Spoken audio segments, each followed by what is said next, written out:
D4VD David, case update. Let's check out TMZ. Let's see what they got to say.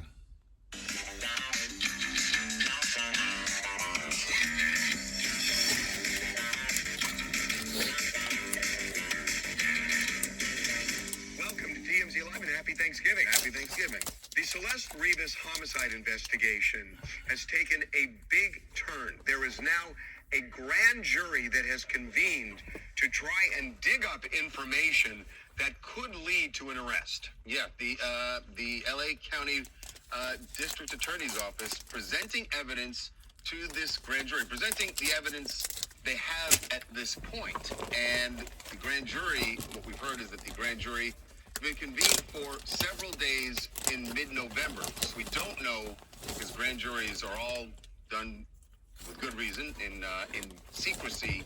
So we don't know if they are done at this point. They may still, my guess is they're still going. I'm guessing they're still Let me kind of explain the way this works. This is an investigative grand jury.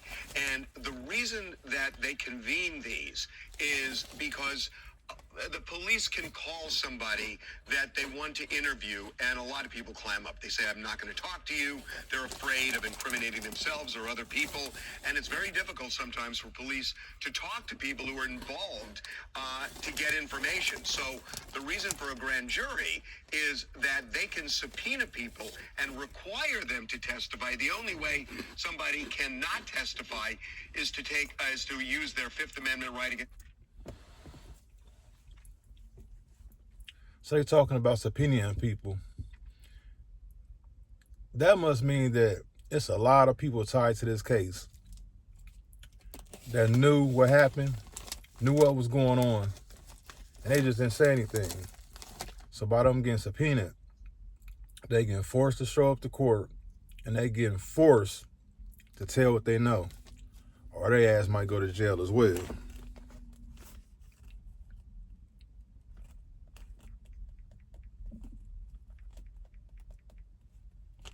Self-incrimination. But if there's no Fifth Amendment, they have to testify.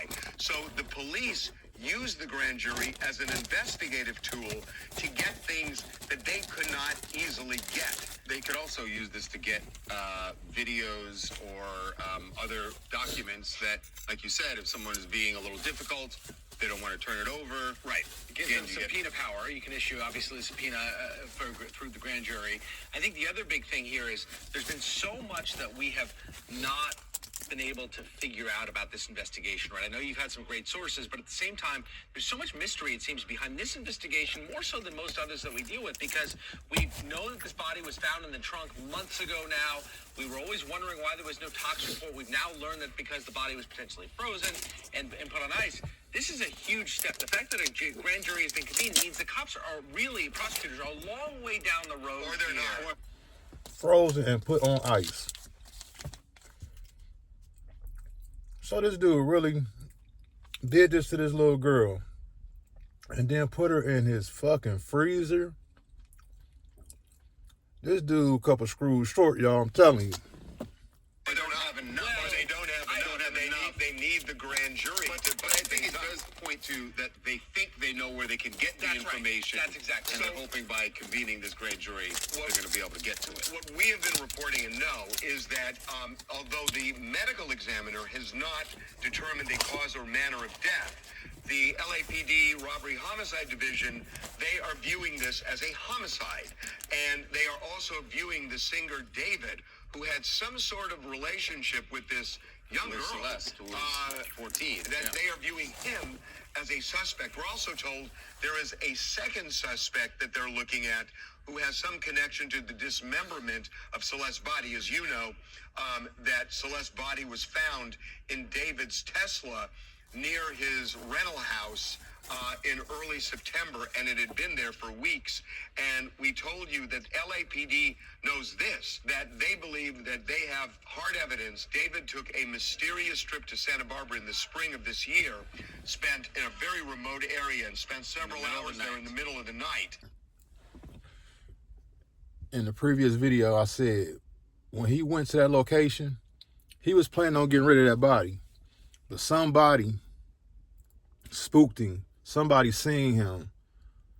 he felt like he was going to get caught or whatnot. So he had to ditch that plan, went back to LA, and whatever happened, he just left the body in the trunk. But what I would like to know, have you been on live? How has he been looking during his concerts? Have he been interviewed by anyone? Or is he just completely being closed mouth? We're going to do some more research. Drop a comment below. Let me know what y'all think. What's going on with this David guy? Jamie the One. Hit that like button. Hit that subscribe button.